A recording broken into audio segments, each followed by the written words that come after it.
When you don't take time to look at it through other people's eyes. Take some time and reflect on what you believe in your soul. Cause that is the key to life. You gotta let the negativity go. All right. Welcome to the What the Fox podcast with your host, Lindsey Fox, and co host, Amber Ross. Today, we have some interesting topics to talk about in line with our theme of change and detox for the month of January. I love it. And I'm excited to be here. I think it's amusing to me the way things line up and the fact that we're going through this change and detox kind of idea. I have a personal passion project I'm working on right now that is to take my grandmother's box of recipes and turn them into a cookbook for my mom. So these recipes that's so are sweet. Thank you. I think it's going to be a good idea, but I have cried, I have laughed, I have like dropped everything because these recipes are older than I am. And we have a lot of running jokes in our family because we all love to cook and it's rare for us to actually follow a recipe. So reading these recipes has made me laugh and cry because most of them don't have titles. They don't tell you what you're making. You just have to figure it out. That sounds about right. Many of them have random ingredients also at the bottom of the recipe. So maybe we were like saving paper. I don't know. Little FYI, you forgot to put that much flour, add this much next time type of thing. Yeah. And so many of them are like falling apart and they have stains all over them from whatever was being cooked. So it's been really fun, but I am emotionally all over the map, which is what I was sharing with you. Just like the range of how I feel. I lost my grandmother 2 months before I got married, and just like feeling very close to her this week with this and feeling like I want to get in the kitchen and make all of these recipes, even though I haven't made most of these recipes in many years because there are things like divinity, which if you're not from the South, you don't know what divinity is probably. That's so true. People really don't know what divinity is. And it's so wild because that recipe's like, you're not supposed to have too much humidity whenever you make it. Yet, it's like a Southern recipe. The weather has to be perfect. There has to be a slight chill in the air. There can't be snow. Like it's all the things, but it's just hilarious to me walking through this recipe box this week and seeing how similar and how different my brain is to the way her brain worked, because my recipes are very similar, but also very different because after a few iterations, I like toss the recipe and start again instead of having like all of the markouts. And I'm seeing like, I don't need to do that because there's so much value in keeping those changes and keeping track of those changes. So I love how I just picked up what just happened there. This is a beautiful segue, Amber. Right? I see what you did there. That was a beautiful segue. I just picked up what you were putting down. And it's fun and it's good to see that in your brain. And it's good to like, it's cathartic almost to see that. Absolutely. But go ahead. No, I think that you're hitting on something that's really important because it's a matter of like, I am a big believer in this idea of like release what's no longer serving you, right? And then when we think about these kind of like, these family memories and positive moments and things like that, there's stuff like that that we do want to hold on to and cherish, and like these family recipes. And then we can look at other moments in life, whether it be people, places, and things that we're just like, you know what, I kind of need to purge that piece of my life to move forward. So that, again, going back to that it's kind of like the dialectics of acceptance and change, really. Being able to hold space for both of those things. You're using big words. I'm going to need you to break it down for me.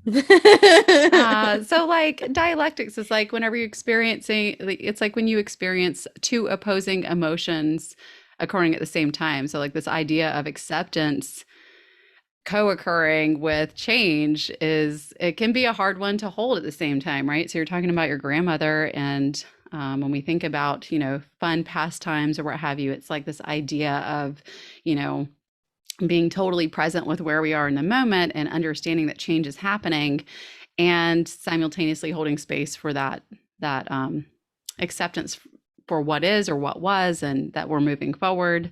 And it sounds like you're finding a really unique way to honor her memory throughout this process. I think so. And it's it's something that I think we'll treasure. We'll be able to pass it down to future generations. And Yeah. hopefully cooking will always be in the lifeblood of our family, because that's something that brings us all together, even though we fight in the kitchen and like all the things. It's always an adventure. But I do think you're right. I look at my life and kind of the way I handle change and the way I handle um, relationships and the way I approach, you and I've talked about this a lot. My brain has a very specific pattern that it follows with pretty much everything that I approach and do. Um, but this is a unique way to reprioritize my brain and see how through the generations it's manifested. But I know the recipe box was kind of a relevant, irrelevant, interesting timing this week, because on 3 days ago I decided to embark on this adventure, and we came up with the topic last night. So it's funny how those align together. It is funny. And I'm also, I'm wearing this shirt today that says perfectly imperfect. And it's just like these recipes are perfectly imperfect. They're messy. They're not organized like you, yet they're perfect. No, But and yeah, you would have laughed, me organizing, putting them into topics, subtopics, oh my categories, gosh, alphabetical order. it exhausts me just thinking about it, but I'm so glad it works for you. Yes. Um, Go ahead. Yeah, so I just want to kind of shift gears and kind of bring it full circle as to like how this applies, just in the sense that, again, we hold on. It's great to keep the things that we enjoy in our life and cherish those mementos or the people or what have you. But I think when we start off the new year, this is a time of great self-reflection and kind of looking at, what do I want for the year ahead? What do I hope to accomplish? Who do I want to be? What kind of people do I want to surround myself with? And I think when reflecting on these type of topics, we start to kind of reflect on what was helpful versus unhelpful last year, or like, what kind of people do I want to start putting myself around that can inspire growth, or what have you. So, I just think those questions as a whole pop up as a natural process of starting, turning a new leaf, so to speak, turning a new leaf and starting a new year. There's a lot more hope, I think, in this year because, the pandemic is semi-subsided at this point. The vaccines exist, all those good things. So we're kind of getting adjusted back, like into a sense of normalcy in comparison to like how the last 2 years have been. Yeah. And you said something really interesting there, because I do agree. Every year I kind of do a year end review, right? To see, what did I enjoy? What do I want more of in the new year? What do I want less of in the new year? So that I can be very present and intentional in how I book my time for the new year, because I do utilize calendars. I live, and like I said, in a Absolutely. very specific pattern. But I like to think of, I like images. Okay. So for me, things that I want to have less of, I imagine as rocks that I collected in my pockets throughout the year. So when we go on walks, Hazel will pick up every rock she finds and put it in her pockets. And you'll watch her, as Hazel is my daughter, for those that don't know. You'll watch her as we get to like mile 2 of the walk. Her pants are falling down, like her jacket is heavy. She's What a beautiful tired. metaphor. And I'm like, goodness, like we've got to take out some of the rocks. So I started last year when I looked at the new year. I'm like, okay, what were all the rocks that I picked up this year that I'm carrying out of guilt, that I'm carrying out of a feeling of responsibility, that I'm carrying out of, someone else told me that I had to carry it, that may not necessarily be my rock to carry. Yeah. To really take intentional and specific time to say, okay, these are the things that I refuse to carry this year. Like, I'm not going to put my energy into that. And it could be people, it could be activities, it could be, and I don't say that to be rude, like I'm going to not carry people because No, it's not my girl, let me get a responsibility, hell but like, yes. Let that shit go. but Let like, that shit go. if it's not serving you, if it's not bringing joy, if it's not like manifesting goodness in your life and it's creating toxic patterns and toxic problems, like let that go. Yes. And I think that's where, in the spirit of purging, I think that we need to start the new year by doing that with relationships that are no Yes. longer serving us. And I think, this is where when we talk about social norms and deconstructing social norms, I think that there's a lot of pressure on people to just, stay small or always be loyal or, be that person that always shows up no matter what someone's done to you, be the bigger person. And while there is, appropriate space for that in the right context, I think it's really important to keep in mind that context always matters. Oh So yeah, if you absolutely. have got what I call them like energy vampires. If you got these people in your life who are like just straight up sucking the life out of you, yet you keep handing over the straw, that's on you. And so we have to like take a step back and say like, wait a minute, I actually have more control and sense of agency in this than I realize. And Mhm. so it's actually up to us to set those boundaries and to say, wait a minute, I'm ready to purge these toxic people out of my life. Yeah, and I think it's important. I've done this pretty much every year for the last 5 years, just sort of intentionally creating a space, not to say, hey, you're out of my life. Like, I don't want to do this anymore. I have done that a couple of times too, because it was necessary. But more so allowing less time with those people and allowing very controlled time with those people for some that do have a necessary space in my life, but not allowing them to suck my energy, right? Like, Yes, because you boundaries, have, right? it's a That's what this choice. all come. Yes, Boundaries are my boundaries. favorite. I know. I know. I need like a drum roll background for that, but it's like, Yeah. yeah, I think boundaries are huge in this, and I think that, when turning a new leaf and starting this new year, it's really about thinking, what kind of boundaries, intentional boundaries, do I want to set for myself to kind of like set myself up for the best or, most optimal outcomes and producing the life that I want for myself. Yeah. And I mean, it's uncomfortable. And society tells us that it's, you can't cut people out of your life. You can't remove people out of your life. You can't, everybody has value. And I do think that's true. Everybody has value, Of but it doesn't course. mean that you have to allow yourself to be put in positions you don't want to be in. Right. And even in, I would take this a step further.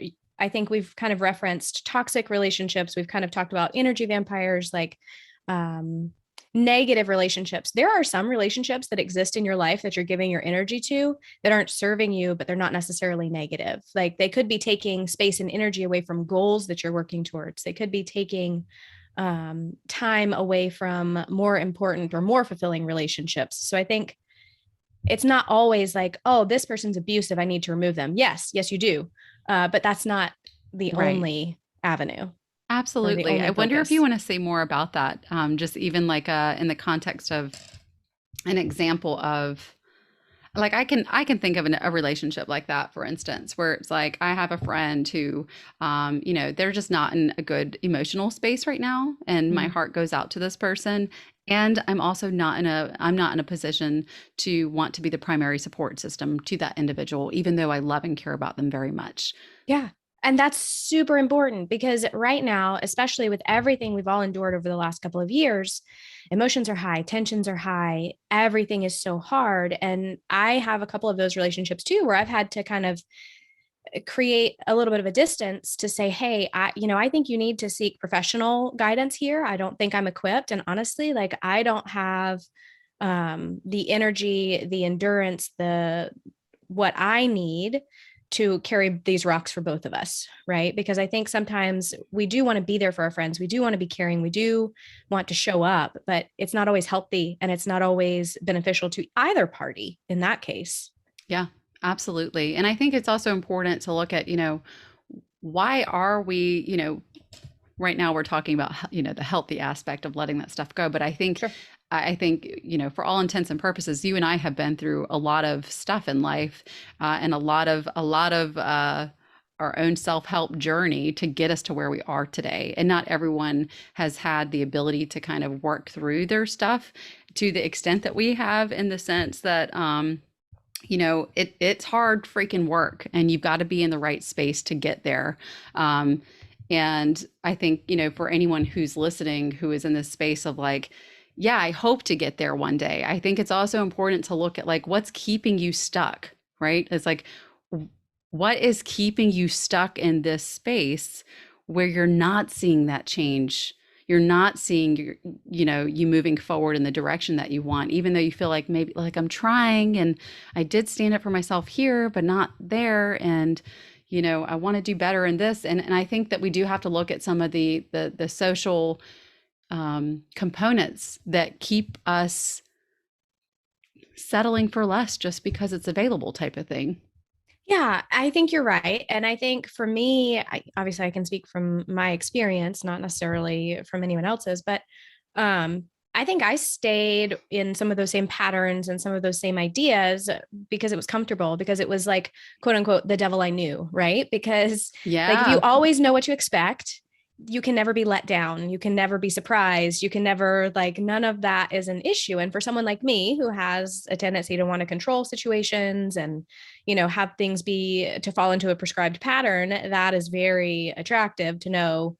I know exactly how this person's going to react in this situation, or, what's going to Yeah. happen. So comfort, I right? mean, yes, and comfort is huge. I think about like this is why maybe we've seen 1,000 different Law and Order episodes, but yet when we don't know what movie or can't pick what TV show we want to watch, we go to the same old TV show that we've been watching for decades. Hello to the people with anxiety. I see you. It's like we go to what is Yeah. familiar, and we go do to that what in is our familiar. Yeah. relationships. Well, I think we do it in every aspect of life, honestly, in work, in home life, in all of it, just because, gosh, it feels good to be comfortable, It does. It but you're does not feel going to good to be grow in a comfortable. comfort zone. So like, that's a struggle. Um, Absolutely. I mean, honestly, I think that comfort is kind of a lie. I yeah, think, I mean, that's kind of a bold statement to make probably on my end, but like I think comfort is kind of a lie. It's a security blanket, but there's, growth is when we're putting ourselves out kind of on the line and going beyond those comfort zones and pushing ourselves into that level of discomfort. Um, Within, I mean, I'm saying this with like the disclaimer, of course, being safe and with consent and all the things, right? So I don't mean it's like, important. put risk harm on yourself. I don't mean like that. Um, No, no. but it's just challenging yourself, right? It's just kind of just throwing yourself out there and saying, hey, I'm gonna take this leap of faith and see what happens. And what better time than now at the beginning of the year to do that? Oh my gosh, yes. It's time to get out of those comfort zones. And I think we all have a little more energy at the beginning of the year. It's like, you can shed the weight, the rocks, the whatever of the last year, and you get kind of a clean slate and you get a new opportunity, which in reality, every day is a new opportunity if you want to look at it that way. But there's a collective energy in the world that is very beneficial in January to move those forward and to make those changes. Love that. Yes, it's like, ride on the waves of high vibrations. When that energy's high, you just roll with it. I think that's Absolutely. really right. It's like when you feel that high vibration, it's like, the gym is going to be packed, right? It's like Yeah. everyone's going to the gym right now. And it's like, all right, we're in it together, guys. And it's like, all right, well, we'll check in with you again around March or April and see if you're still going. Well, and it's amusing. We laugh about that, but it's so true. It's easy, and this is going to come back to how you and I got started. It's easy to make those choices when everyone is doing it, when it's the common thing to do, when it's the expected thing to do, when it's the acceptable thing to do. It's much harder to make those choices and do those things when you're going against the grain, when you're doing something that no one else is doing. And that comes back to the comfort piece, because suddenly you start to question yourself and you're like, okay, well, if my community is not doing it this way, or my society is not doing it this way, or my friend group's not doing it this way, maybe I'm the one that's wrong. Well, friend, maybe not. That's Like, right. maybe not. Maybe not. Yeah. And if that's, yes, there's energy in that and going with the community, but I think you and I started this to go against what community and society standards necessarily tell us to. Yeah, I mean, I think the power in this is understanding that you can march to the beat of your own drum. You don't have to follow anybody. If something's no longer serving you, then let that shit go. Today, tomorrow, next week, like as soon as possible. Yeah, I mean, I think that's what it comes down to. So, with that being said, I think I need to take some time to reflect on like, what do I want to release that's no longer serving me? Yeah, and I think I recommend brain dumping. So I don't know if you've ever done one of those. I do them probably 2 or 3 days a week when just the thoughts are swirling too much and I have all of the things to do. But I do free writing. I set a little timer for 5 minutes and I write all the words that cross my mind. They're not in any sort of sentence structure, there's no grammar rules. Nothing applies other than getting the words out of my head. And if you do it thinking about a certain topic, like what caused me stress this year, or what do I feel like held me back this year, or what do if we want to, or yeah, last year, yes, right, this past year, I think is what I meant. Or if we want to take a positive spin on it, right? What do I want more of in this next year? What do I want to create in this next year? And just all of the words that cross through your mind in that 5 minutes. And it's just a very easy way to pull from your brain without causing extra stress and without taking yourself out of the equation as far as second guessing is concerned. Yeah, absolutely. I think, there's a lot of utility with writing and just kind of, I don't know, utilizing prose to sort of just jot down your thoughts without any kind of complete sentences, without any kind of formal structure. Because frankly, some people kind of call this like a form of meditation, really. And mindfulness and meditation looks different for everyone, but I think that is a wonderful, safe way of being able to sort of process out, what is on your mind and what is collecting space and what you need to kind of let go of. Yeah, absolutely. So I'm just sorry. I saw your little facial expressions. I couldn't help but to laugh there. But I think, the key is kind of reflecting on, what do you want this next year to look like? And, taking time to reflect on why do you want to let go of these situations or these people? Like, what is it? Like, maybe you have like that intuitive hunch or something that's sort of like nagging at you where you're like, yeah, like this has kind of been bothering me for a little bit. I haven't been doing much with it. I think now, like the time is now in terms of when should you sort of reevaluate that? Because I think to your point, when you're saying, how do I want this next year to look? What do I want to create for myself? This is where you start. You have to start somewhere. When you touched on something really important there, when we're embarking on a big change, when we're making an intentional change, you have to draw it back to that why.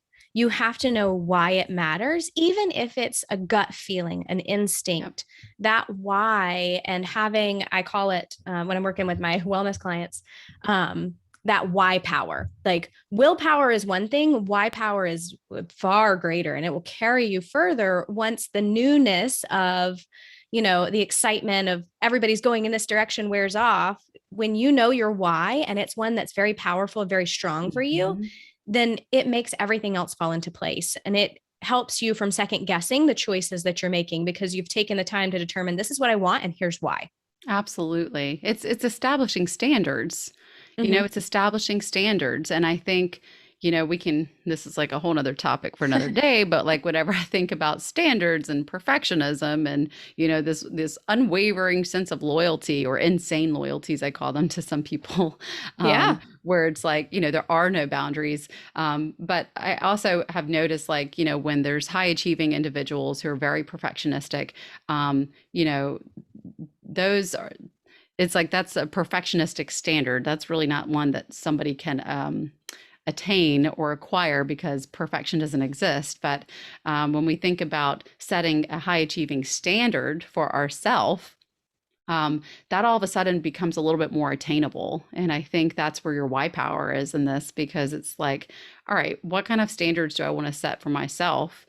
Because then that kind of helps weed out, like helps you identify right then and there what you don't want. So maybe you have a hard time pinpointing what it is, but if you're able to identify the standard that you want to work toward, then the rest will sort of fall off. There's a wonderful quote that I love, and I actually have no idea who said it, but it's to love yourself enough to never lower your standards for anyone.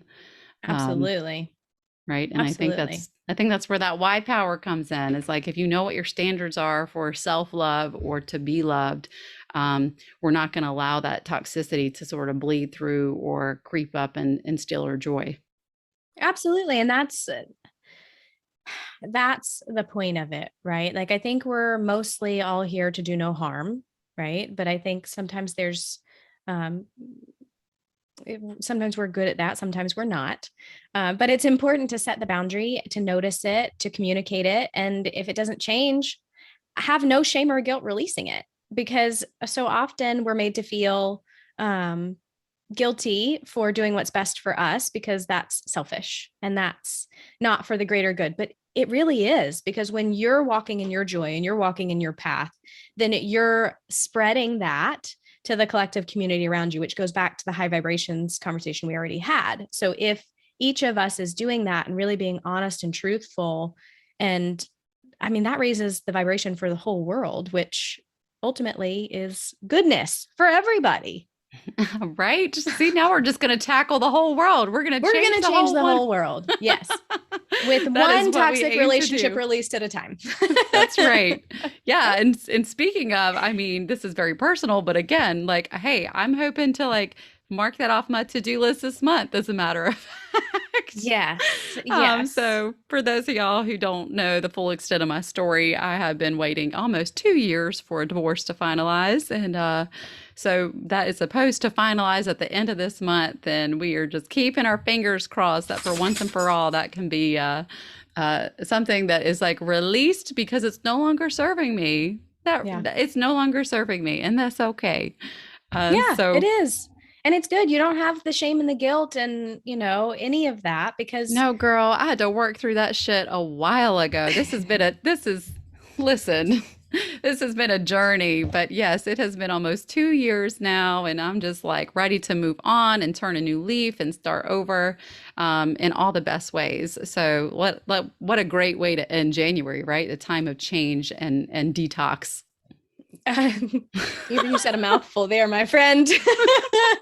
But yes, I agree. And I think I really enjoyed talking about this with you and kind of kicking off. I love our theme for January and focusing on that wellness aspect, that mental, just breath of fresh air and detox, whether it's, physically, emotionally, whatever that looks like. So I think this is great. And I'm excited for your full detox in January. Yeah, girl, we need to have ourselves. I mean, your husband can come, I guess, if he wants, but I need a divorce party. We can certainly make that happen. Don't you worry. Yes. I think that's in the works at the end of this month.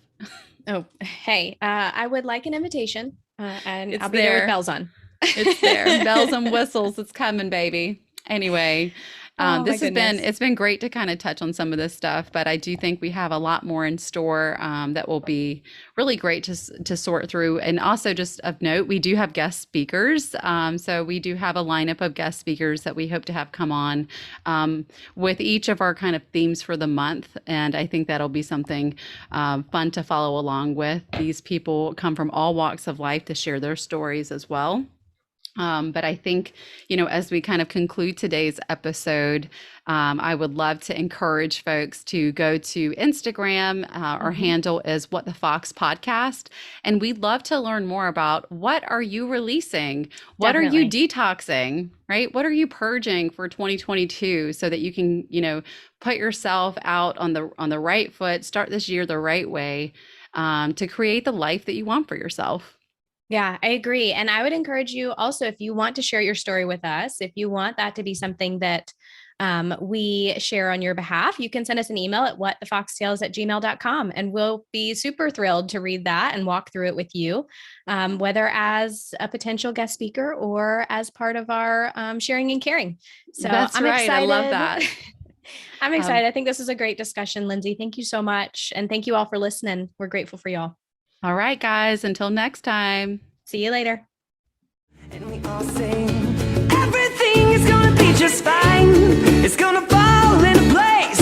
The sun is gonna set on your terrible day.